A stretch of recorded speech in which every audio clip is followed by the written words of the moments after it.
Staff selection commission 2020కి గాను combined higher secondary level ప్రకటన వెలువడింది. ఈ పరీక్ష ఇంటర్ విద్యార్హతతో కేంద్ర ప్రభుత్వ విభాగాల్లో ఉద్యోగం చేసే అవకాశం కల్పిస్తుంది. టైర్ 1, టైర్ 2, టైర్ 3 ఇలా 3 అంచెల్లో నిర్వహించే ఈ పరీక్షలో ప్రతిభ చూపిస్తే కేంద్ర మంత్రిత్వ శాఖలు, కేంద్ర సంస్థల కార్యాలయాల్లో LDC, పోస్టల్ అసిస్టెంట్, డేటా ఎంట్రీలుగా ఉద్యోగం చేసే అవకాశాన్ని పొందవచ్చు. తద్వారా చిన్న వయసులోనే ఓ స్థిరమైన కెరియర్ను నిర్మించుకోవచ్చు.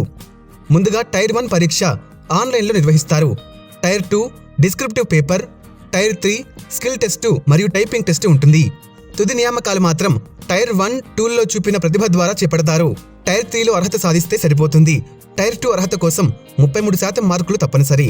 Lower division clerk, junior secretariat assistant పోస్టుల్లో చేరిన వారికి లెవెల్ 2 ప్రకారం 19,900 మూల వేతనం అంటే బేస్ సాలరీ అందుతుంది. Postal assistant, sorting assistant, data entry operator ఉద్యోగాలకు ఎంపికైన వారికి లెవెల్ 4 ప్రకారం 25,500 రూపాయలు మూల వేతనం దక్కుతుంది. అయితే కొన్ని విభాగాలకు చెందిన డేటా ఎంట్రీ ఆపరేటర్ పోస్టులకు మాత్రం లెవెల్ 5 మూల వేతనం 29,200 రూపాయలు చెల్లిస్తారు. ఈ మూల వేతనానికి DA, HRA, ఇతర అలవెన్సులు అదనంగా అందుతుంది. ఆ విధంగా లెవెల్ 2 ఉద్యోగాలకు ఎంపికైన వారు సుమారు 30,000, లెవెల్ 4 పోస్టులు సాధించిన వారు 40,000, లెవెల్ 5 హోదా పొందిన వారు 50,000 రూపాయల వరకు వేతనం అందుకోవచ్చు. టైర్ 1 ప్రశ్నాపత్రం 200 మార్కులకు ఉంటుంది. 100 ఆబ్జెక్టివ్ ప్రశ్నలు వస్తాయి. పరీక్ష వ్యవధి గంట. ప్రతి ప్రశ్నకు 2 మార్కులుంటాయి. తప్పుగా గుర్తించిన సమాధానానికి అర మార్కు చొప్పున తగ్గిస్తారు. పరీక్షలో 4 భాగాలుంటాయి.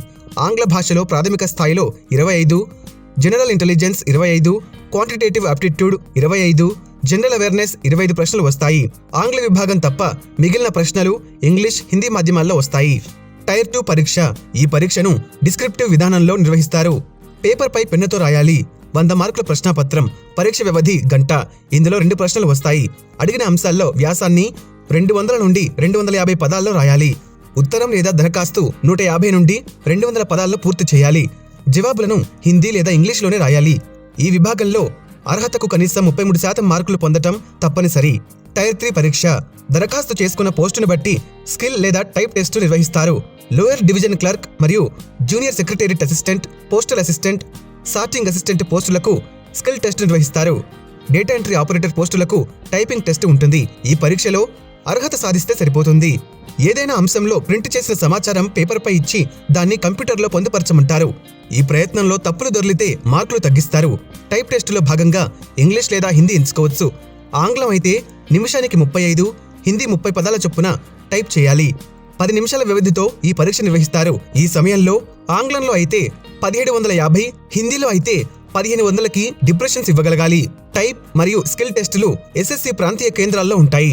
తెలుగు రాష్ట్రాల అభ్యర్థులకు వీటిని చెన్నైలో నిర్వహిస్తారు. మెరుగైన మార్కుల కోసం పరీక్షకు ముందు వీలైనన్ని మాక్ టెస్టులు రాయాలి. ఇలా రాస్తున్నప్పుడు సమయ నిబంధనను ఖచ్చితంగా పాటించాలి. జవాబుల్ని సరిచూసుకొని వెనుకబడిన విభాగాలకు అదనపు సమయం కేటాయించి బాగా ప్రాక్టీస్ చేసుకోవాలి. టైర్ 1లో 60 నిమిషాల్లో 100 ప్రశ్నలకు జవాబులు గుర్తించాలి. అంటే ప్రతి ప్రశ్నకు 36 సెకండ్ల సమయం మాత్రమే ఉంటుంది. క్వాంటిటేటివ్ ఆప్టిట్యూడ్, జనరల్ ఇంటెలిజెన్స్లో వివిధ ప్రశ్నలకు ఈ సమయం సరిపోదు. కాబట్టి ఇంగ్లీష్, జనరల్ అవేర్నెస్ విభాగాల్ని తక్కువ సమయంలో ముగించి మిగిలిన సమయాన్ని క్వాంట్, ఇంటెలిజెన్స్ అంశాల్లోని ప్రశ్నలకు వెచ్చించాలి. నెగిటివ్ మార్కులు ఉన్నందున అసలేమాత్రం తెలియని, అవగాహన లేని ప్రశ్నలను వదిలేయటమే మంచిది. General English. ఈ విభాగంలో అభ్యర్థి ప్రాథమిక పరిజ్ఞానాన్ని పరిశీలిస్తారు. ఖాళీలు పూరించడం, వాక్యంలో తప్పును గుర్తించడం, సమానార్థాలు, వ్యతిరేక పదాలు, తప్పుగా ఉన్న పదాన్ని గుర్తించడం, ఐడియమ్స్, ప్రోవర్బ్స్, ప్రత్యక్ష పరోక్ష వాక్యాలుగా మార్చడం, కాంప్రిహెన్షన్ తదితర విభాగాల్లో ప్రశ్నలు వస్తాయి. ఎక్కువ మార్కులు పొందడానికి 8, 9, 10 తరగతుల ఆంగ్ల పాఠ్యపుస్తకాల్లోని వ్యాకరణాంశాలు బాగా చదువుకోవాలి. General intelligence. ఈ విభాగంలో వెర్బల్, నాన్ వెర్బల్ ప్రశ్నలు ఉంటాయి.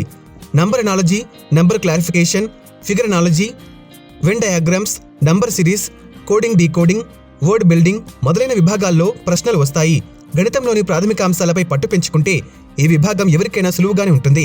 ఇక quantitative aptitude, number system, algebra, geometry, mensuration, trigonometry అంశాల్లో ప్రశ్నలు వస్తాయి. అర్థమెటిక్లో percentages, ratio, average, profit loss, time work, time distance, age, speed, LCM, HCF, area, volume మొదలైన అంశాల్లో ప్రశ్నలు వస్తాయి.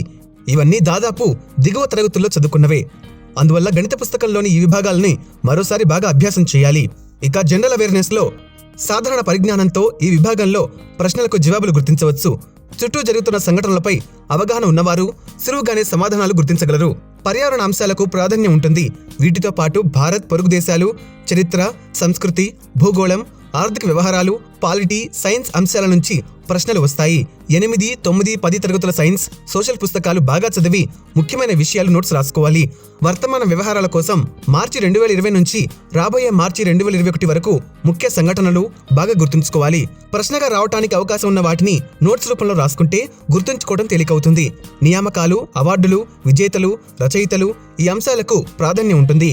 అర్హతలు: ఇంటర్ లేదా తత్సమాన కోర్సు ఉత్తీర్ణత, ఓపెన్ స్కూల్ ద్వారా చదివిన వారు దరఖాస్తు చేసుకోవచ్చు.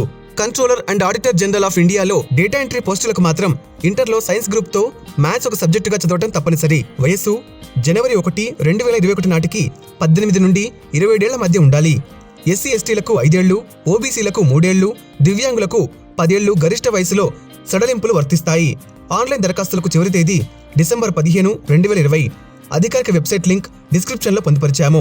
దరఖాస్తు ఫీజు ₹100. మహిళలు, ఎస్సీ, ఎస్టీ, దివ్యాంగులు ఫీజు చెల్లించాల్సిన అవసరం లేదు. టైర్ 1 పరీక్షలు ఏప్రిల్ 12 నుంచి 27 వరకు నిర్వహిస్తారు. తెలుగు రాష్ట్రాల్లో పరీక్షా కేంద్రాలు హైదరాబాద్, విజయవాడ, విశాఖపట్నం, తిరుపతి, గుంటూరు, రాజమండ్రి, వరంగల్, కాకినాడ, కరీంనగర్, కర్నూలు, నెల్లూరు, విజయనగరం, చీరాల. టైర్ 2 డిస్క్రిప్టివ్ పరీక్ష యొక్క వివరాలు తర్వాత ప్రకటిస్తారు. ఈ వీడియో మీకు నచ్చినట్లయితే లైక్ చేయండి, షేర్ చేయండి. మీ అభిప్రాయాల్ని కింద కామెంట్స్లో తెలియచేయండి. మరిన్ని విద్యా ఉద్యోగ సమాచారం కోసం మా ఛానల్ని సబ్స్క్రైబ్ చేసుకోండి.